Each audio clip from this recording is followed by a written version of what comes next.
आज जो विषय चुना आपसे बात करने के लिए, वो मुझे लगा कि करना चाहिए, क्योंकि अमूमन क्या है ना कि हम लोग चुप रह जाते हैं और चुप रह जाते हैं तो लोग अपने अपने हिसाब से उस चुप्पी को इंटरप्रेट करते हैं। लेकिन कभी कभी बताना ज़रूरी होता है कि चुप्पी को कमज़ोरी मत समझिए।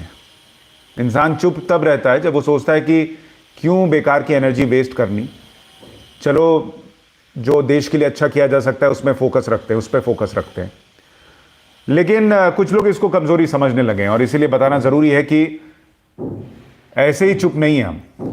और आज जो बताने जा रहे हैं वो आपको पता होना चाहिए। अभी आपने गौर किया होगा कि कुछ दिन पहले जो साथी पत्रकार हैं रूबिका लियाकत, उनको ट्विटर पर ट्रोल किया गया और कई जो सो कॉल्ड मसीहा पत्रकार हैं उन्होंने उनको घेरने की कोशिश की, उनके कुछ प्रोग्राम पे सवाल उठाए।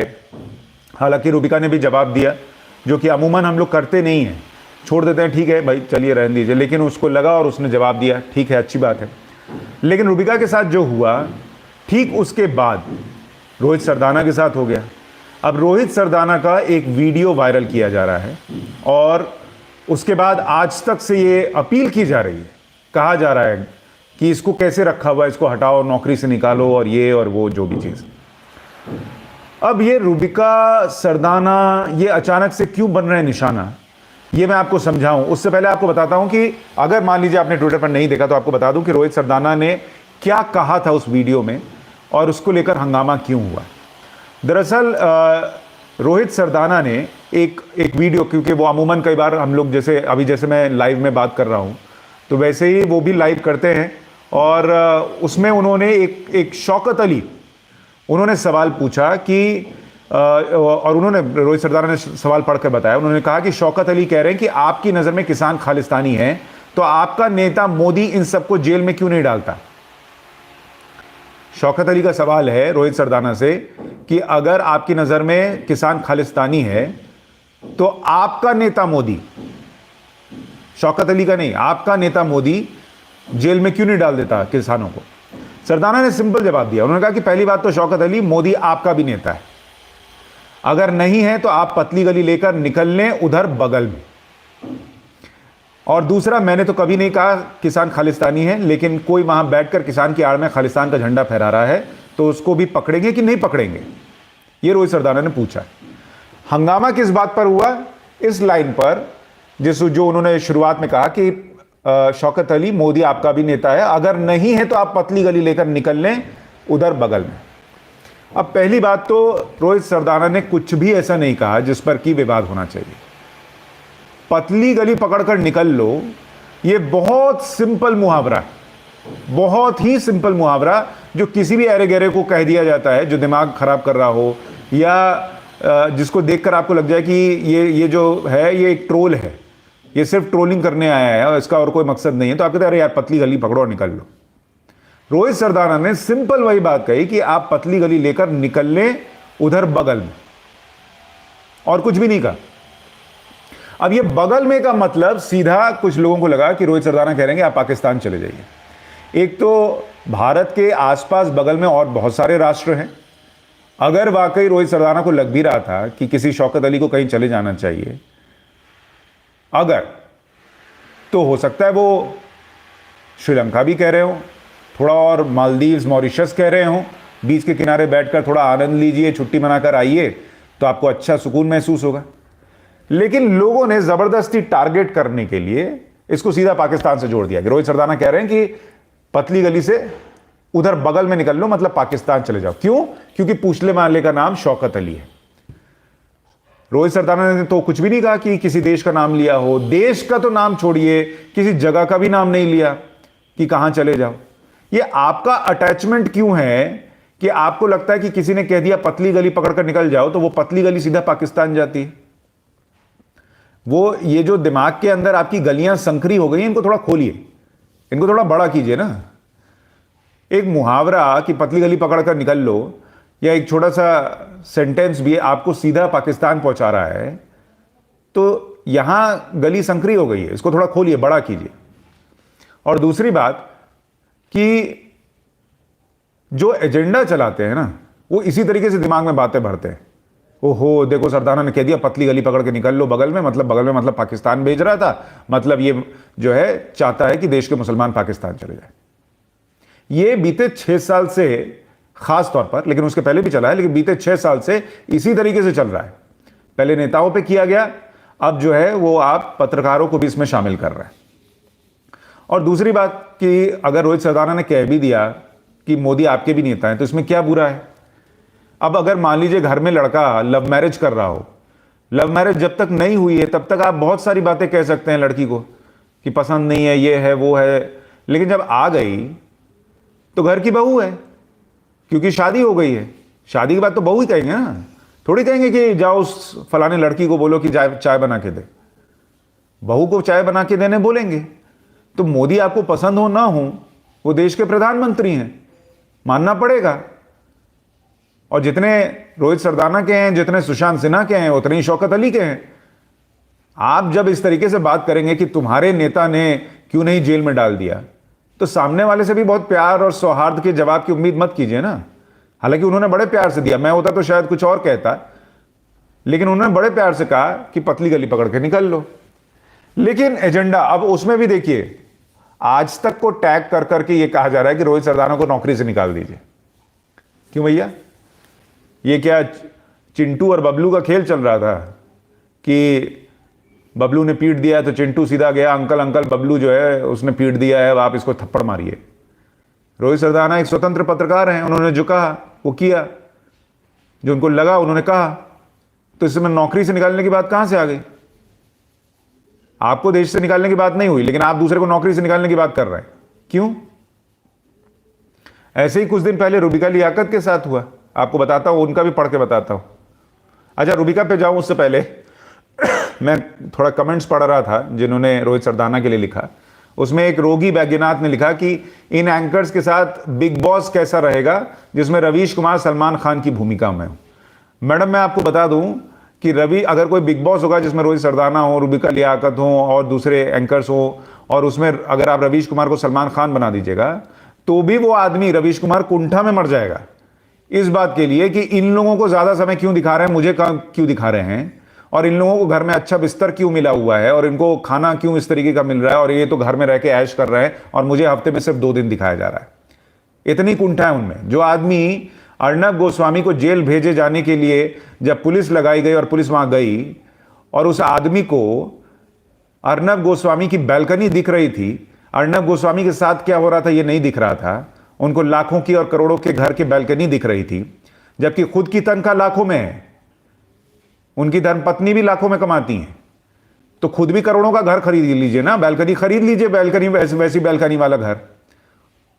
लेकिन आप खुद तो खरीद नहीं सकते क्योंकि आपको उस तरीके से जीने की आदत नहीं है, आपकी भी संकरी गलियां हैं, लेकिन दूसरे के घर को आप ताड़ते रहते हैं कि कितनी बड़ी बैल्कनी और कितने करोड़ का घर है। अरे भैया उसके पास पैसा तो उसने लगा लिया, आपको कैसे पता कितने में लिया है, किसका घर है, नहीं है, क्या लोन लिया है, नहीं लिया है। इतनी कुंठा कहां से लाते हैं भाई?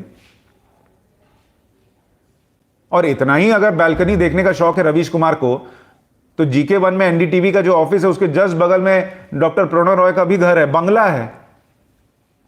देखिएगा तो लगेगा कि लंदन आए हुए हैं आप। जाएं उसकी बैल्कनी में बैठ के डॉक्टर रॉय के साथ चाय पिए, किसने मना किया? वहां नहीं पी सकते, वहां कुछ नहीं बोल सकते। डॉक्टर रॉय से पूछिए ना भाई कि ऐसा ऐसा बंगला मुझे भी दिलवा दीजिए जैसा आप पूछ रहे थे अर्नब गोस्वामी से, तब नहीं पूछते बनता है। खैर छोड़िए, अब मैं आपको रुबिका वाला किस्सा बताता हूं। रुबिका ने एक शो किया और उस शो में उन्होंने डिटेल दी कि अगर MSP आप बढ़ाते जाएंगे तो देश की अर्थव्यवस्था पर क्या असर पड़ेगा, इसका बाकायदा पैकेज था। रोहिणी सिंह जो हैं पत्रकार, उन्होंने कहा कि जब पत्रकार सरकार द्वारा लिखी गई प्रेस रिलीज पढ़कर सुनाने लगे तब लोकतंत्र कमजोर होना लाजमी है। यहां रुबिका लियाकत को MSP देने से अर्थव्यवस्था की कमर टूट जाएगी। ये दिख रहा है, पत्रकारिता के भेष में बैठे पार्टी प्रवक्ताओं को पहचानिए, ये वो लिख रही हैं। और इतना ही नहीं, जब उन्होंने लिखा, रुबिका ने हालांकि कुछ जवाब दिया, तो उसमें एक शेरवानी मैडम है, आरफा खानम शेरवानी, वो भी कूद पड़ी कि रोहिणी लगे हाँ तो ये भी पूछ लीजिए कि टॉनिक कौन सा लेती हैं, चाटुकारिता से थकती क्यों नहीं है। तो एक एक करके जवाब देता हूं। रोहिणी सिंह पूछ रही हैं कि भाई अगर रूबिका लियाकत को एमएसपी का जिक्र नहीं करना चाहिए कि एमएसपी बढ़ाने से देश की अर्थव्यवस्था पे क्या असर पड़ेगा। रोहिणी मैडम, आपको पता होना चाहिए कि ये जो एमएसपी सरकार देती है या एमएसपी पर खरीद करती है, वो आपकी हमारी जेब का ही पैसा है, और सिर्फ इसलिए क्योंकि किसानों की फसल खरीदी जा रही है, उस पर कोई हिसाब नहीं रखा जाएगा, उस पर कुछ पूछा नहीं जाएगा। ये नहीं होगा इस देश में। ये पूछा जाएगा कि इस देश में जो एमएसपी पे खरीद होती है उसकी सारी मलाई पंजाब और हरियाणा के किसान क्यों खा जाते हैं, देश के बाकी हिस्से में वो क्यों नहीं जाता। ये पूछा जाएगा कि एमएसपी बढ़ाने से क्या इंपैक्ट पड़ता है। और रोहिणी जी, आपको यह भी बता दूं कि रूबिका लियाकत पर आपको सवाल उठाने का तो अंदर से मन करता ही होगा, लेकिन कभी सवाल उठाना है फैक्ट्स को इग्नोर करके तो रघुराम राजन पर भी उठाइए। रघुराम राजन कह चुके हैं कि अगर एमएसपी जो बढ़ती है उसका इसी तरीके से बढ़ाने पे इन्फ्लेशन पर असर पड़ता है, महंगाई बढ़ती है। रघुराम राजन, इन्फ्लेशन, एमएसपी, बस इतना गूगल कीजिएगा तो मिल जाएगा रघुराम राजन ने क्या कहा था। तो कभी रघुराम राजन से भी पूछिएगा कि सरकार के प्रवक्ता थे क्या। हाँ, रघुराम राजन से कभी पूछिएगा, फोन कर लीजिएगा, आप लोग तो मिलते होंगे कहीं पार्टी वार्टी में, तो उनसे पूछिएगा कि सर जरा बताइए आपने कैसे एमएसपी को इन्फ्लेशन से जोड़ दिया, ये तो नहीं होना चाहिए था। अरे बॉस, फैक्ट्स पे बात हो रही है। एमएसपी बढ़ाते जाइएगा और उस एमएसपी के बढ़ाने का नुकसान क्या है आपने बताया कभी लोगों को? कि पंजाब और हरियाणा का किसान जो है वो गेहूं और धान छोड़ के और दूसरी कोई खेती करना नहीं चाहता और उगाता जाता है। नतीजा ये हो गया कि पंजाब में वाटर लेवल जमीन में इतना नीचे चला गया कि आने वाली पीढ़ियों के लिए पानी नहीं बचा है।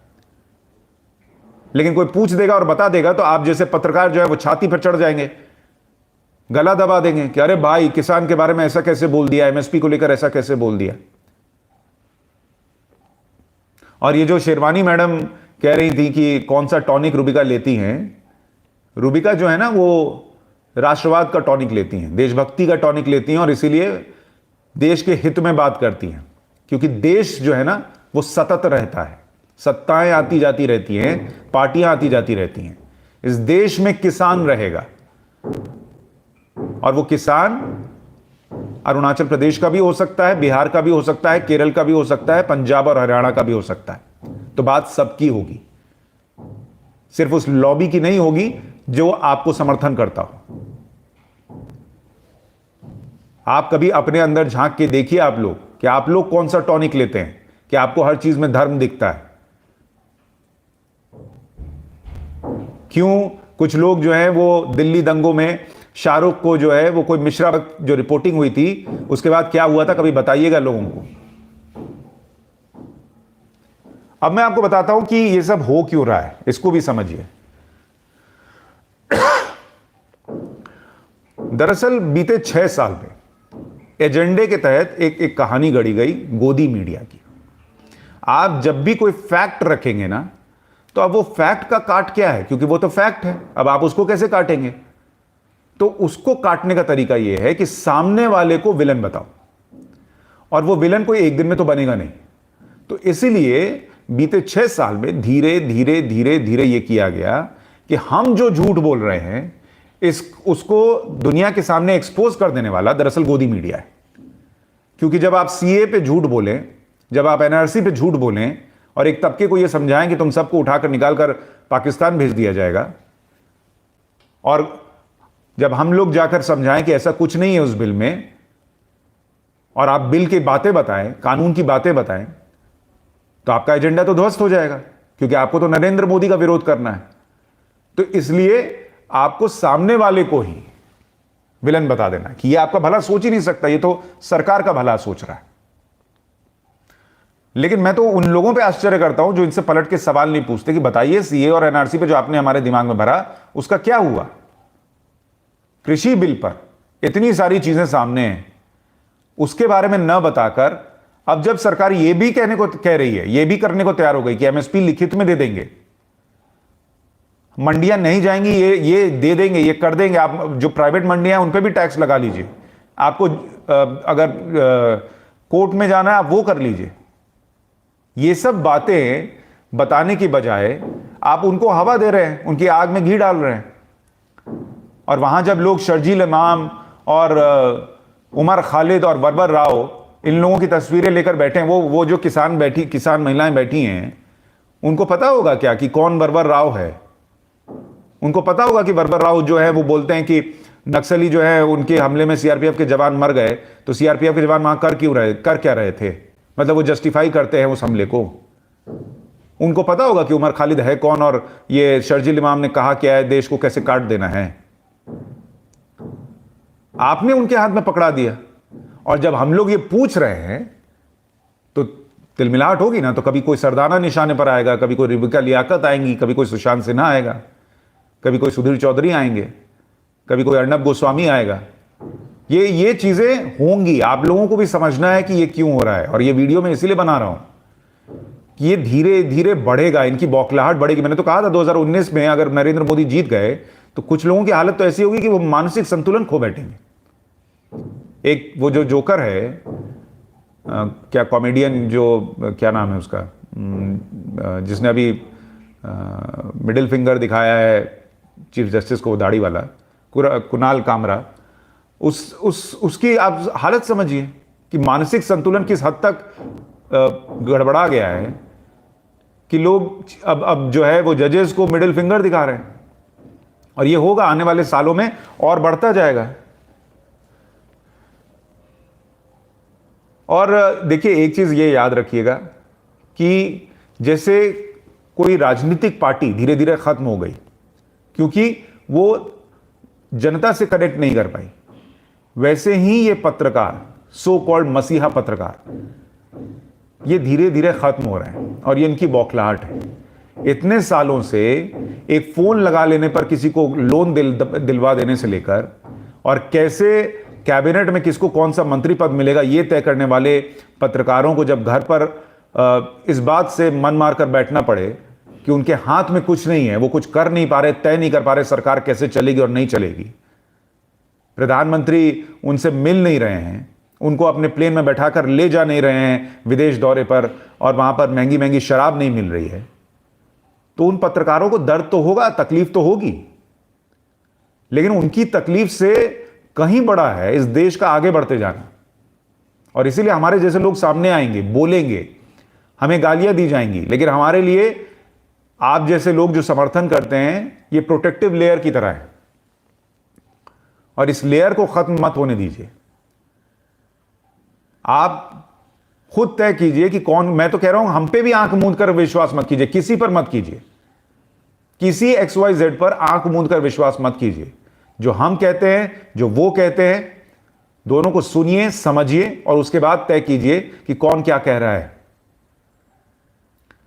और ऐसे लोग जो जबरदस्ती कुछ लोगों को टारगेट कर रहे हैं, उनको जवाब दीजिए, हिंसा से नहीं, गाली से नहीं, लेकिन उनकी भी हालत वही कर दीजिए जो 51-52 सीट वाली पार्टी की हो गई है। उनको यह एहसास दिला दीजिए कि जब तक देश हित में बात नहीं करोगे, तुम्हारा काम नहीं चलेगा। सिर्फ अपना एजेंडा चलाओगे, अपनी जेब देखोगे, अपना बंगला देखोगे, अपना फ्लैट देखोगे, तो काम नहीं चलेगा।